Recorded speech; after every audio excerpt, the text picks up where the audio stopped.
So what I have for you today here is the Nokia 3.4.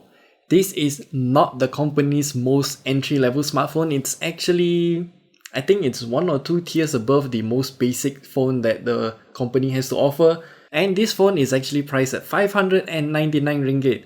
So with that in mind, is this phone actually any good and should you actually buy it or not? So let's take a look at today's really quick review of the Nokia 3.4.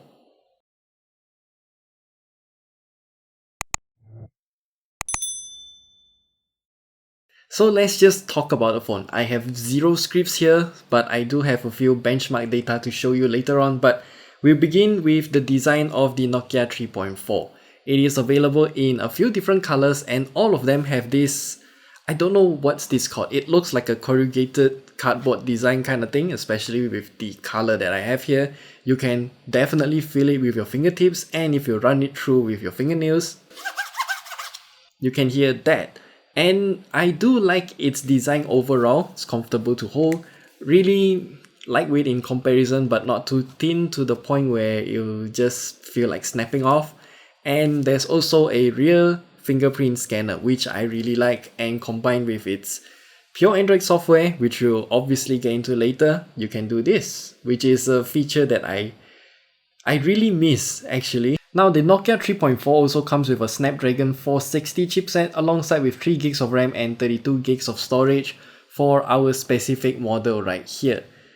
In terms of specs, it's definitely not the best out there for this price, but I would say it's pretty much decent enough to use day-to-day basis. Of course, there are some stuttering here and there, but overall I would still say it's a very usable experience.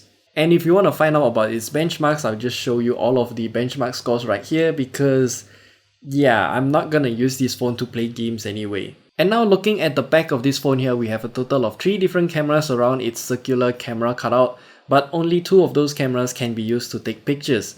We have a main camera here that shoots pretty decent looking pictures out of it, but the colors are a bit too dull for me and they do need a bit more brightness, and the colors should need a little bit more vibrancy so that it suits my personal taste on what I would like to see from a picture. And then as for the ultra wide angle camera, I would say it doesn't actually look that good. It's very noisy for some reason. But noise aside though, I would say it's pretty decent for an ultra wide angle camera of this price. But my problem with the cameras on the Nokia 3.4 is not about the camera quality. It's mostly about how long it takes to switch between the two cameras, because when you tap on the button to swap between the two cameras, it takes a few good seconds to actually swap to the second camera and to be able to actually take a picture. To me, that is just kind of annoying. And for the battery life though, the Nokia 3.4 does come with a 4000 mAh battery, which when combined with the Snapdragon 460 chipset and a 720p screen, it will definitely last you throughout the day without any issues at all. But my issue here is that this Nokia 3.4 here comes included with a 5-watt charger. Yes, 5 watts. I mean, I kind of expect 5 volts, 2 amps, those kind of 10 watts charger to be the bare minimum of smartphone these days, but no, we still get a 5 watts charger with this phone. Now, 5 watts does save your battery a lot in the long run because, as you know, slower charging means that your battery will last longer in terms of its lifespan, but I would prefer 10 watts instead. Because currently, even with a 4000 mAh battery, this phone takes more than 3 hours. Yes, more than 3 hours to charge from 15 all the way to 100%. It's just way too slow, especially for a phone with a 4000 mAh battery.